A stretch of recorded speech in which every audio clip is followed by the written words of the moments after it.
মা বাবাদের, আমরাও তো সন্তান, আমরা সাধারণ মধ্যবিত্তর মতো জীবনযাপন করি, এরকম বিলাসবহুলভাবে জীবনযাপন করতে পারি না। মাঝে মাঝে মনে হয় যে শিক্ষকতা না করে যদি ওগুলা করতো তাহলে হয়তো বা আমরা ভালোভাবে জীবনযাপন করতে পারতাম। আসসালামু আলাইকুম, এসেছি হচ্ছে গাজীপুর কাপাসিয়া থেকে।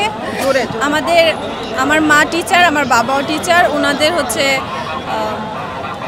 কি বলবো 20% বাড়ি ভাড়া আর হচ্ছে 15% চিকিৎসা ভাতা আর 75% হচ্ছে উৎসব ভাতার উপলক্ষে ওরা যে ন্যায্য আন্দোলনটা করতেছে ওটা যেন হাসিল হয়, এটার জন্য আসছে। আমাদের এই টাকা দিয়ে চলাটা আসলে অনেকটা কষ্টকর হচ্ছে।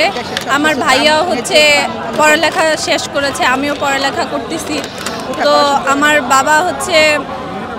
আমার বাবাও সরকারি বিদ্যালয় স্কুলে চাকরি করে আর হচ্ছে আমার মা কলেজে চাকরি করে।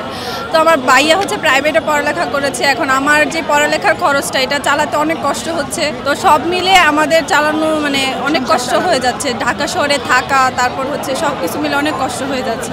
অবশ্যই খারাপ লাগে, কারণ হচ্ছে ওরাও শিক্ষক, আমার মা বাবারা শিক্ষক, বা যারা হচ্ছে এমপিওভুক্ত যারা আছে তারাও কিন্তু শিক্ষক। তো শিক্ষক হিসাবে একজনে হচ্ছে অনেক টাকায় বিলাসবহুলভাবে জীবনযাপন করে, আর আমার মা বাবাদের, আমরাও তো সন্তান, আমরা সাধারণ মধ্যবিত্তর মতো জীবনযাপন করি, এরকম বিলাসবহুলভাবে জীবনযাপন করতে পারি না। তো স্বাভাবিক খারাপ লাগতেই পারে। হ্যাঁ, সেটা তো শিক্ষকতা একটা হচ্ছে সম্মানের পেশা প্রথম দিকে, আর অন্যান্য পেশায় যেহেতু তারা ভালো ফ্যাসিলিটিস পাচ্ছে, তো মাঝে মাঝে মনে হয় যে শিক্ষকতা না করে যদি ওগুলা করতো তাহলে হয়তো বা আমরা ভালোভাবে জীবনযাপন করতে পারতাম, আর একটু ভালো হতো আমাদের জীবনযাপনটা।